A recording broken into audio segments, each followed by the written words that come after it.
चंद्रयान-3 के लिए आने वाले 14 दिन बहुत अहम होने वाले हैं। 23 अगस्त को सॉफ्ट लैंडिंग के बाद अब नजरें प्रज्ञान रोवर पर हैं, जो स्थितियां सामान्य होने के बाद चांद की सतह पर चलेगा। विक्रम लैंडर के अंदर मौजूद रोवर प्रज्ञान बाहर निकल चुका है। रोवर और लैंडर से जो जानकारी इसरो को मिलेगी वो 14 दिन तक ही होगी, क्योंकि चांद को पूरी रोशनी सिर्फ इसी दौर में मिलेगी। लैंडर और रोवर इन दिनों में पूरी सक्रियता के साथ इसरो को सूचनाएं भेजेगा। दरअसल 14 दिनों के बाद चांद पर रात हो जाएगी। ये रात कोई एक दिन के लिए नहीं बल्कि पूरे 14 दिन तक के लिए होगी। रात होते ही यहाँ बहुत अधिक ठंड होगी, क्योंकि विक्रम और प्रज्ञान केवल धूप में ही काम कर सकते हैं, इसलिए वो 14 दिन के बाद निष्क्रिय हो जाएंगे। हालांकि इसरो वैज्ञानिकों ने चंद्रमा पर फिर से सूरज उगने पर विक्रम और प्रज्ञान के काम करने की संभावना से इनकार नहीं किया है। अगर दोनों 14 दिन बाद सही सलामत काम करते हैं तो ये भारत के चंद्र मिशन के लिए बोनस होगा।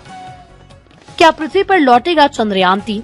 ऐसा नहीं है कि चंद्रयान-3 पृथ्वी पर वापस लौट आएगा। विक्रम और प्रज्ञान हो सकता है काम ना करें, लेकिन ये चंद्रमा पर ही रहेंगे। भारत के चंद्रयान-3 का कुल वजन 3900 किलोग्राम है। प्रोपल्शन मॉड्यूल का वजन 2148 किलोग्राम है और लैंडर मॉड्यूल का वजन 1752 किलोग्राम है, जिसमें 26 किलोग्राम का रोवर भी शामिल है। इसरो पहले ही चंद्रयान-3 की लैंडिंग साइट की तस्वीर साझा कर चुका है।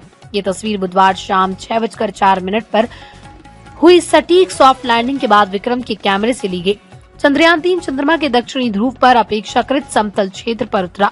प्रज्ञान चंद्रमा की सतह की रासायनिक संरचना, मिट्टी और चट्टानों की जांच करेगा।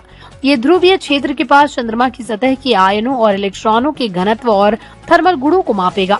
सबसे खास बात यह है कि इस क्षेत्र पर पहले कभी कोई नहीं आ गया है। ये पहली बार है जब किसी देश ने चंद्रमा के दक्षिणी ध्रुव पर जाने का साहस किया है। अब नजरें प्रज्ञान रोवर पर है, जो स्थितियां सामान्य होने के बाद चांद की सतह पर चलेगा। चंद्रयान-3 का लैंडर मॉड्यूल लैंडर के कंप्लीट कॉन्फ़िगरेशन को बताता है।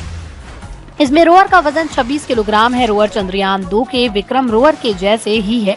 प्रज्ञान रोवर बाहर आ गया। वरिष्ठ वैज्ञानिक डॉक्टर संजीव सहजपाल कहते हैं कि योजना के मुताबिक सॉफ्ट लैंडिंग के साथ ही लैंडर और रोवर चांद की सतह पर अपना काम करना शुरू कर देंगे। लैंडर के साथ ही चांद की सतह पर उतरने वाले रोवर अपनी पहियों वाले उपकरण के साथ वहां की सतह की पूरी जानकारी इसरो के वैज्ञानिक को देना शुरू कर देगा। इन पहियों पर अशोक स्तंभ और इसरो के चिन्ह उकेरे गए हैं, जो प्रज्ञान के आगे बढ़ने के बाद चांद की सतह पर अपने निशान छोड़ेंगे। इसी के साथ इसरो और अशोक स्तंभ के चिन्ह चांद पर अंकित हो जाएंगे।